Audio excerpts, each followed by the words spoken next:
আপনি এই যে ছাত্রলীগকে ইউজ করলেন, এই ছাত্রলীগের এই ছেলেপেলেগুলো তো কারো না কারো সন্তান, আপনি কেন তাদেরকে ক্যাডার বানাচ্ছেন? আপনি কেন তাদেরকে একটা সন্ত্রাসী সংগঠনের একটা তকমা দেওয়ার জন্য আপনি তাদেরকে ঠেলে দিলেন? It's your party, is this prime minister and the এই সাধারণ সম্পাদক হচ্ছে এই দলের, তারা সবাই মিলে এই স্টুডেন্টদেরকে, ছাত্রদেরকে, আমাদের সন্তানদেরকে, আমাদের ভাইদেরকে আজকে এই একেবারে জাহান্নামের মতো একটা জায়গায় ফেলে দিয়ে গেছে। এর দায় দায়িত্ব কারো না, শুধুমাত্র এই বর্তমান সরকারের প্রধানমন্ত্রী এবং তার এই দলীয় আজ্ঞাবহ চামচাদেরকে বলবো আমি। জীবনকে সহজ এবং স্মার্ট করতে আপনিও নিয়ে আসেন ভিশন রাইস কুকার, রান্নায় আধুনিকতা। ফারজানা শারমিন পুতুল, আপনার কাছে যেতে চাই। আমরা যেটি শুনাম রেখেছি, আপনি জানেন যে গত কয়েকদিনের বেশ সহিংস হয়ে উঠেছে আন্দোলন এবং অনেক রক্ত ঝরেছে। ইভেন কি ঢাকা বিশ্ববিদ্যালয়ের মতো দেশের শীর্ষস্থানীয় বিদ্যাপীঠে আমরা দেখেছি যে নির্মম নিষ্ঠুরতা। এটার আসলে শেষ কোথায়? কেন এই পরিস্থিতি তৈরি হলো? ধন্যবাদ জাহিদ ভাই। আসলে আজকে কথা বলার মানসিকতায় আমি জানি না আমাদের আরও যে দুজন শ্রদ্ধেয় বক্তা আছেন তারা আছেন কি না। আমি ঢাকা ইউনিভার্সিটির একজন সাবেক স্টুডেন্ট, আজকে আমার ক্যাম্পাস রক্তাক্ত। আমার কথা বলার আসলে ভাষাটা সেরকম করে আমি পাবো কিনা আমি জানি না। কেন এই অবস্থা, এই প্রশ্ন যদি খুব স্পেসিফিক্যালি বলি, আপনিও জানেন কেন এই অবস্থা, আমিও জানি কেন এই অবস্থা, এবং আজকে সমগ্র দেশের মানুষ জানে।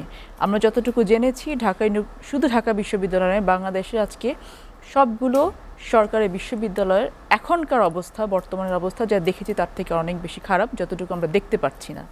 আমরা বিভিন্ন সমর্থিত অসমর্থিত সূত্র থেকে আমরা দেখতে পাচ্ছি বিভিন্ন ধরনের নিউজ আসছে আমাদের কাছে, বাট আমরা বুঝতে পারছি না আসলে ওখানে কি হচ্ছে বিষয়গুলো। কেন এই অবস্থা? এই অবস্থা ইচ্ছে করলে কিন্তু সামাল দেওয়া যেত বা এড়িয়ে যাওয়া যেত, অবশ্যই সামাল দেওয়া যেত, এড়িয়ে যাওয়া যেত। এবং এই অবস্থাটাকে যদি আমি বলি যে খুব পরিকল্পিতভাবে এ পর্যায়ে নিয়ে আসা হয়েছে এবং খুব যৌক্তিক একটা নাগরিক অধিকারকে, স্টুডেন্টদের একটা খুব যৌক্তিক দাবিকে, এটাকে রাজনীতিকরণ করার জন্য বর্তমান সরকার খুব ইচ্ছাকৃতভাবে এই কাজটা করলো।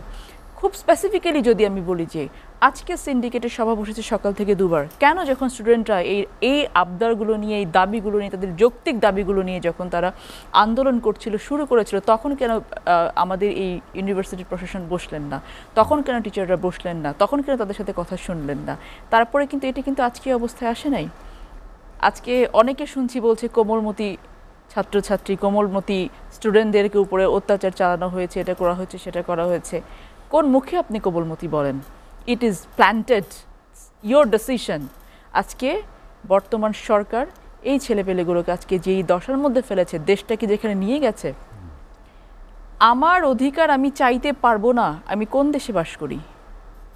আমার যে যৌক্তিক চাওয়া আমি চাইতে পারবো না, আমি কোন দেশে বাস করি? কোটা সংস্কার আন্দোলন এটা আমাদের সংবিধান পরিপন্থী, যে কোটার প্রভিশন এটা আমাদের সংবিধান পরিপন্থী, এটা আমাদের মুক্তিযুদ্ধের চেতনার পরিপন্থী। সংবিধানের আপনি প্রিয়াম্বেলে যান, সংবিধানের আপনি যতগুলো আর্টিকেল আছে, আমাদের যেটা পোল স্টার আমরা বলি আর্টিকেল 7, সেখানে যান। সংবিধানের আর্টিকেল 27, 28, 29 সবগুলোর পরিপন্থী হচ্ছে এই কোটা সংস্কার। শুধুমাত্র অনগ্রসর একটা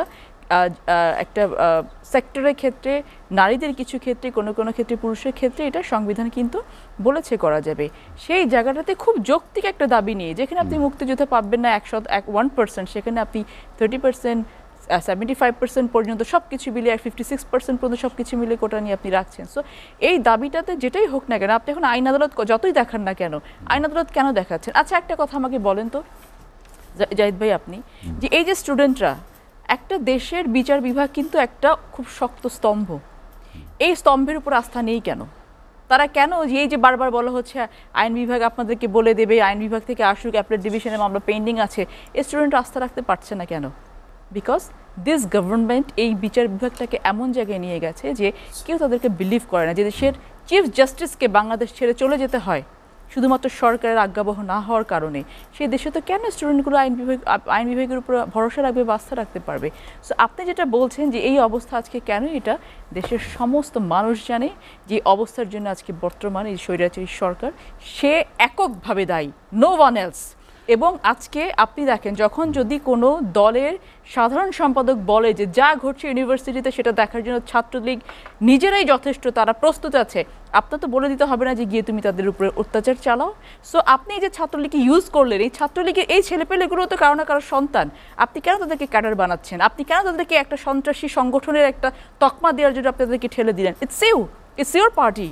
Is this prime minister and the এই সাধারণ সম্পাদক হচ্ছে এই দলের, তারা সবাই মিলে এই স্টুডেন্টদেরকে, ছাত্রদেরকে, আমাদের সন্তানদেরকে, আমাদের ভাইদেরকে আজকে এই একেবারে জাহান্নামের মতো একটা জায়গায় ফেলে দিয়ে গেছে। এর দায় দায়িত্ব কারো না, শুধুমাত্র এই বর্তমান সরকারের প্রধানমন্ত্রী এবং তার এই দলীয় আজ্ঞাবহ চামচাদেরকে বলবো আমি যেটা। আজ মাননীয় প্রধানমন্ত্রী যে জাতির উদ্দেশ্যে ভাষণ দিয়েছেন সেখানে বেশ কিছু কথা তিনি বলেছেন।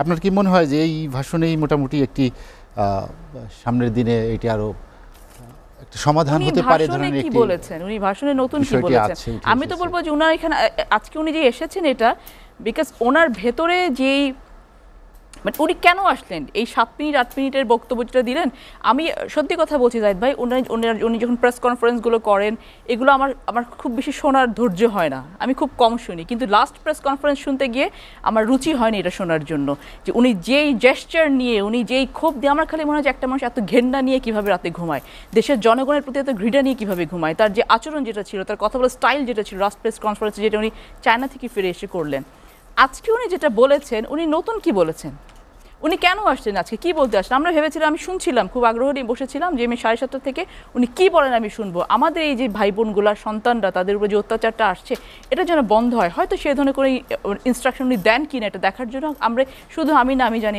পুরো বাংলাদেশ আজকে আগ্রহী ছিল উনি কি বললেন। উনি কিন্তু আজকে দেখেন, উনি ছাত্রলীগের একজন মারা গেছে সেটা নিয়ে উনি কথা বললেন, 6 জন মারা গেছে, যেই গুলিবিদ্ধ ছেলেটা সাইদ, যার জন্য আজকে পুরো দেশে এবং দেশের বাইরে সব জায়গায় এটা প্রচার হয়েছে, সেই কথাটা কিন্তু উনি বললেন না। উনি কি বাংলাদেশের প্রধানমন্ত্রী নাকি উনি একটি দলের প্রধানমন্ত্রী?